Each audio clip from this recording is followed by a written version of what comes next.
New details about the radical young married couple who walked into a pizza parlor this weekend, ambushing and killing two police officers at point-blank range. We're now learning more about who they were and the possible warning signs that this was no ordinary husband and wife. Here's ABC's Ryan Owens on their mission to start a revolution and the message they left behind. We have 2 officers down. We're performing CPR on both of them at this time. Those 2 police officers never saw it coming. How could they? A Sunday ambush by a young Las Vegas couple, heavily armed and hell-bent on murdering police. Tonight, those faces of hate. Cop killers Jared and Amanda Miller. He was 31, she just 22. Their spree would leave 3 innocent people dead, a community stunned, and that question, why? We believe that they equate government and law enforcement fascism and those who support it with Nazis. At 11:22 Sunday morning, the Millers ambushed those 2 police officers at this pizza restaurant as they ate lunch. They executed both men, then draping their bodies with a "Don't Tread on Me" flag, penning a swastika on them, and a note that read, "The revolution has begun." I saw their gun in their hand.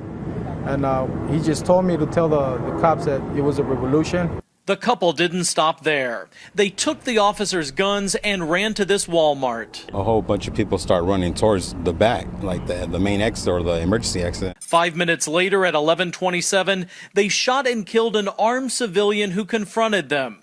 Then, as police moved in, the couple carried out a suicide pact. Amanda shot her husband several times, then shot herself in the head. The couple's postings on social media are filled with Second Amendment patriot rants against what they call a fascist government. The Southern Poverty Law Center tracks that sort of speech online. The patriot movement has grown absolutely explosively in the 4 or 5 years since Barack Obama came on the political scene in this country. In the days before the rampage, Miller posted a series of comments on his Facebook page, indicating that in order to restore freedom to the United States, the best men would strike for a free and just world with our blood, sweat, and tears as payment. He also said, "There is no greater cause to die for than liberty. I will willingly die for liberty." Clearly, he felt that the war against the government had begun. People who inhabit these groups, by and large, are very, very angry. The vast majority of them are not going to go out and murder police officers, but there's a pretty substantial subset of those people who are willing to engage in violence. That is the courthouse. Jared had a lengthy criminal record and ranted on YouTube about his house arrest, calling the county courthouse a monument of tyranny. I don't know. Sounds a little like Nazi Germany to me. He was paranoid about government wiretapping and drones. They're already wiretapping your phones, watching your Facebook and everything. Paranoia is really an integral part of the militia groups in particular. These are groups that thrive on conspiracy theories that have no basis in fact. Get back now! In April, the Millers joined other anti-government protesters at Cliven Bundy's cattle ranch a few hours away. Here's Jared talking to Reno affiliate KRNV about the standoff against federal agents over grazing fees.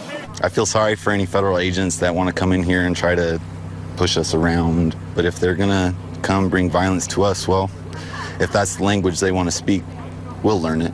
I think that Jared Miller's presence at the Bundy standoff is extremely important to trying to understand what happened in Las Vegas. I think it is very possible that Jared Miller saw it as the opening battle in a revolutionary war against the government, which he intended to continue. Cliven Bundy's son says the Millers were asked to leave their ranch because even they considered them, quote, too radical. Some of the couple's closest friends here in Las Vegas say they actually talked about killing cops all the time. Neighbor Kelly Fielder says the Millers were staying at her apartment right before their killing spree.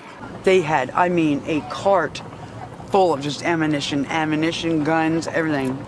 Fielder says she's now riddled with guilt for not calling police, especially considering some of the couple's Facebook posts. Last month, Amanda wrote, "To the people of the world, you're lucky I can't kill you now, but remember, one day I will get you."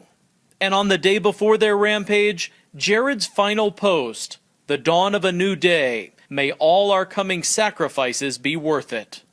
The real sacrifice, 3 innocent people murdered. Joseph Wilcox, the civilian who confronted the couple at Walmart. I've been waiting for him to walk inside the house, and he's just not going to.